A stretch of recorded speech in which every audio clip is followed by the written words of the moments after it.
நம்மள ஏமாத்திரம். நான் ஒரு ஃபெலோஷிப் உண்டாக போறேன், நீ ஒரு ஃபெலோஷிப் உண்டாக்கணும். இது என்னது? வியாபாரமா?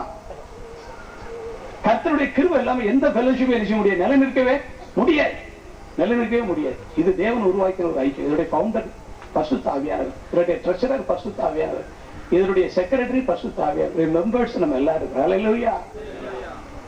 நான்காவது ஸ்டெப் என்ன கேட்டா ஃபெலோஷிப். உங்களை ஆண்டவருக்குள்ள வழி நடத்தின ஃபெலோஷிப் எதுவோ அந்த ஃபெலோஷிப்போட ஒரு தொடர்பு எப்பொழுதும் வச்சுக்கணும். கர்த்தர் நம்மளை எப்படி வித்தியாசமா எப்படி நடத்தினாலும் இருக்கட்டும். நீங்க வெளிநாட்டுல போங்க, அமெரிக்காவில் இருங்க, லண்டன்ல இருங்க, எந்த ஊர்ல வேணாலும் இருங்க. ஆனா ஃபெலோஷிப் எங்க உங்களுக்கு இருந்துச்சோ அந்த ஃபெலோஷிப்போடு மாசம் ஒரு முறை தூரத்துல இருந்தா போய்க்கணும், பக்கத்துல இருந்தா அடிக்கடி போய்க்கணும், அடிக்கடி இந்த ஃபெலோஷிப் போய் பார்க்கணும், எப்படி இருக்காங்க, எப்படி நடந்துட்டு இருக்கு, நம்ம ஜெபிக்கணும் அப்படின்னு சொல்லி அந்த ஃபெலோஷிப்போடு சேர்ந்து நம்ம ஒரு ஐக்கியம் என்ன செய்யணும், இருக்கணும். சரிதானா? இது எத்தனை ஸ்டெப்? இது 4வது ஸ்டெப். மணி நான் சொன்ன டைம் முடிஞ்சு போச்சு. நீங்க அனுமதி கொடுத்தா கூட ஒரு 10 நிமிஷம் மட்டும், 10 நிமிஷம் 15 நிமிஷம் எடுத்துக்கிட்டு. என் டைம் முடிஞ்சு போச்சு. நான் பொதுவாக டைம்ல எல்லாம் முடிச்சிருவேன். 4 ஸ்டெப் போதுனா இப்போ ஜோம் பண்ணி அடுத்த செகண்ட்ல உங்களுக்கு சாப்பாட்டுக்குள்ள போயிடலாம். வேண்டான்னு ஒரு சொல்றீங்க மற்றவங்க, பிறகு சொல்லிடுவோமா? பிறகு மிச்சம் மீதிய சொல்லிடுவா? சரி, உங்க அனுமதியோட தான். இதுக்கு மேல உள்ள டைம் வந்து உங்க அனுமதி தான், எனக்கு தெரியாது. 4வது ஸ்டெப் வந்து ஃபெலோஷிப். ரொம்ப அவசியம். ஃபெலோஷிப்புக்கு அடிக்கடி கடிதம் எழுதுங்க, ஃபெலோஷிப்புக்கு அடிக்கடி போன் பண்ணுங்க, ஃபெலோஷிப்புக்கு அடிக்கடி வாங்க, ஃபெலோஷிப்போட இணைஞ்சிருங்க. அது உயர்த்தும். வசனம் சொல்லுது, பிரசங்கியின் புஸ்தகம் 4வது அதிகாரம் 9வது வசனம் படியும்.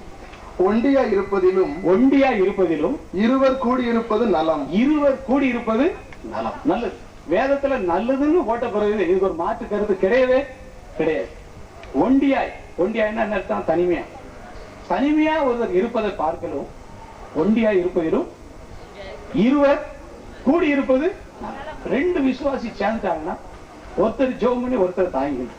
ஒருத்தர் விழுந்தா இன்னொருத்தர் கை தூக்கி என்ன செய்யலாம், எடுத்து நிறுத்திக்கலாம். ஒண்டியா இருந்து விழுகிறவருக்கு அதனால எது அவசியம்?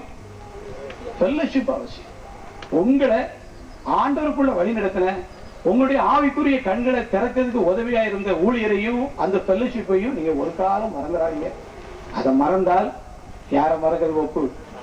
ஆண்டவரையே மறக்கிறதுக்கு எல்லாம் உணவுல தான் வந்துட்டே இருக்கு. இப்படி நிறைய பேர் ஃபெலோஷிப்போட மறந்ததுனால வாழ்க்கையில பலவிதமான வீழ்ச்சிக்குள்ள போயிருக்கிறாங்க. அந்த ஃபெலோஷிப்போடு இருக்கிறவங்க வாழ்க்கையில நல்ல நிலைக்கு வந்திருக்கிறாங்க, ஞானியா இருக்கிறாங்க கருதுறவங்களால. 4வது படி வந்து என்னது? ஐக்கியம். முதலாவது நல்லா சொல்லுங்க, கை வைத்து சொல்லுங்க, நம்பர் போட்டு சொல்லுங்க. 5 வரலாம் காட்ட வேண்டாம், இப்ப 5 வரலாம் காட்ட வேண்டாம், நம்பர் 1 தான் சொல்றேன். தனிமையான வேத தியானம். 2வது